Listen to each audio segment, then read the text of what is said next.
Hair fall తో బాధపడుతున్నారా? 150+ branches ఉన్న అడ్వాన్స్డ్ గ్రో హెయిర్ క్లినిక్ లో ఫ్రీ కన్సల్టేషన్ కోసం కాల్ చేయండి. నమస్తే అండి ప్రదీప్ జోషి గారు. నమస్తే అండి. శ్రీమాత్రే నమః. ఇప్పుడు యుద్ధ ప్రభావంతో రేట్లు అంటే చమురు ధరలు కావచ్చు, లేకపోతే పెట్రోల్, డీజిల్, నిత్యావసర వస్తువుల ధరలు అన్నీ పెరిగిపోతాయని చెప్తున్నారు కదా! నిజంగా అలా ఉంటుందా? అది ప్రాక్టికల్ గా మనకి తెలుస్తూనే ఉంది కదా. ఎందుకోసమంటే ఇరాను అది ఏదైతే క్రూజ్ కెనాల్ ఏదైతే ఒకటి ఉంటుందో అది చాలా చిన్న 25 కిలోమీటర్ల వెడల్పున్న కెనాల్. హ్మ్. అక్కడ ఎవరు ధైర్యం చేసి వెళ్ళాడు ఈ టైంలో. ఎందుకోసమంటే ఒక్క బాంబు పడింది అని అంటే మొత్తం ఆయిల్ ట్యాంక్ మొత్తం లేచిపోతాయి. వాళ్ళకి కొన్ని కోట్లలో నష్టం వస్తుంది. అండ్ ఇన్సూరెన్స్ కంపెనీస్ కూడా ఇప్పుడు చెప్తున్నాయి, మీరెవరు వెళ్ళకూడదు, మేము ఇన్సూరెన్స్ క్లైమ్ ఇవ్వము, మీ యుద్ధం టైంలో మీరు వెళ్తే మేము ఇన్సూరెన్స్ క్లైమ్ ఇవ్వమని వాళ్ళు కూడా డిక్లరేషన్ ఇచ్చేసారు ఇన్సూరెన్స్ ఓకే. కంపెనీ. ఓకే. బట్టి రావు.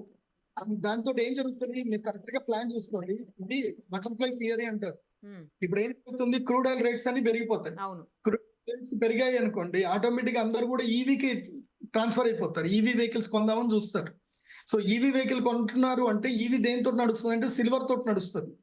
సో ఏ ఆర్టిఫిషియల్ ఇంటెలిజెంట్ కానీ, తర్వాత సోలార్ పవర్ కానీ, ఈవీస్ కానీ అన్ని సిల్వర్ బేస్ మీదనే ఉంటుంది.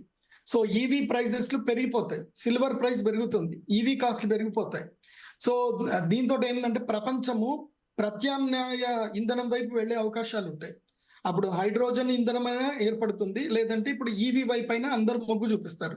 సో ఈవీ వైపు జనాలందరూ టర్న్ అయిపోయారు అంటే ఆటోమేటిక్ ఏం జరుగుతుంది, వెండి ప్రైస్ కూడా పెరుగుతుంది. ఇప్పుడు ఎలక్ట్రానిక్ వెహికల్స్ అందరు పట్టుకొని తిరుగుతారు. ఇప్పుడు ఈవీ వాళ్ళందరూ కూడా ఏంటంటే మీసాలు తిప్పుతారు. ఇంకా చూడండి, మీరు పెట్రోల్ డీజిల్ కొనుక్కున్నారు, ఇప్పుడు మేము ఈ తిరుగుతున్నాం, కిలోమీటర్ ₹2 కిలోమీటర్లు తిరుగుతున్నాం, మీరు ఇప్పుడు కిలోమీటర్ కి మీరు ₹5 నుంచి ₹8 పెట్టాల్సి వస్తుంది, మేము ₹2 తిరుగుతున్నామని వాళ్ళు మంచిగా మీసాలు తిప్పుతారు. అందరు కూడా ఈవీ కొనుక్కున్న వాళ్ళందరూ, వాళ్ళకి ఇప్పుడు మంచి రోజులు ఇప్పుడు. అది రైట్ సార్.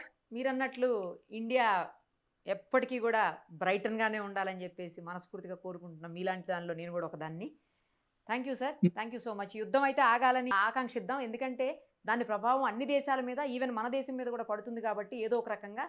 సో యుద్ధం ప్రశాంతంగా ముగవాలని చెప్పి తొందరగా ముగించేసి ఏ ప్రాబ్లం లేకుండా అందరూ హ్యాపీగా ఉండాలని కోరుకుందాం సార్. మన ఆకాంక్ష ఎప్పుడు నెరవేరదండి. ప్రకృతి ఏం చేయాలో అది చేస్తుంది. ప్రకృతి పని ప్రకృతి నడిపిస్తా ఉంటుంది. ఓకే.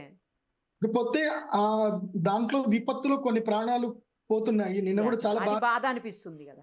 చిన్న పిల్లలందరూ చనిపోయారనేసరికి చాలా బాధ అనిపించింది. అవును సార్. కానీ వీళ్ళు చెప్పేది ఏంటంటే, అంటే ఇజ్రాయెల్ లో నాకు క్లయింట్స్ కూడా ఉన్నారు. ఓకే. సో హమాస్ లో కూడా నాకు క్లయింట్స్ ఉన్నారు నాకు. ఓకే. సో చెప్పేది ఏంటంటే, ఈ వీళ్ళు ఏం చేస్తారంటే దుర్మార్గులు, వాళ్ళు అటాక్ చేయడానికి చిన్నపిల్లల్ని అడ్డం పెట్టుకొని, వాళ్ళు చిన్నపిల్లల్ని ఆడవాళ్ళని అడ్డం పెట్టుకొని వాళ్ళు ఉంటారు. వాళ్ళ మీద మనం కన్సర్న్ చేస్తే, కన్సోల్ కనుక చూపిస్తే, అయ్యో వాళ్ళు పోతారు అని కన్సర్న్ చూపిస్తే వీళ్ళు వాళ్ళని అడ్డంగా పెట్టుకొని బతుకుతారు.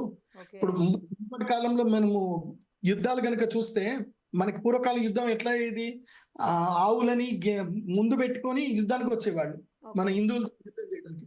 సో ఆవులను మనం చంపలేము కాబట్టి అక్కడ వరకు అందరు సరెండర్ అయిపోయేటోళ్ళు, రాత్రి యుద్ధాలు చేసేవాళ్ళు కావాలని.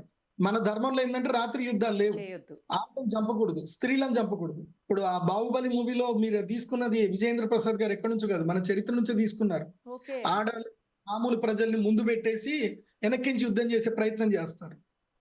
అది దుర్మార్గపు యుద్ధము. అట్లాంటి వాళ్ళకి ఎప్పటికైనా ఒక రోజు అంతం తప్పదు. కరెక్ట్. అది మొదలైంది అనుకుందాం, అది జరుగుతుంది. ప్రపంచం ఎప్పుడైనా సరే ప్రకృతి తన పని తాను చేసుకుంటూ వెళుతుంది. Nature is doing is duty. మనం ప్రే చేయాల్సింది ఏంటంటే, చిన్న పిల్లలకి ఏం కాకూడదు, అమాయకులకి ఏం కాకూడదు అని మనం ప్రే చేద్దాం. Thank you sir. Thank you so much. ఇది మాత్రమే.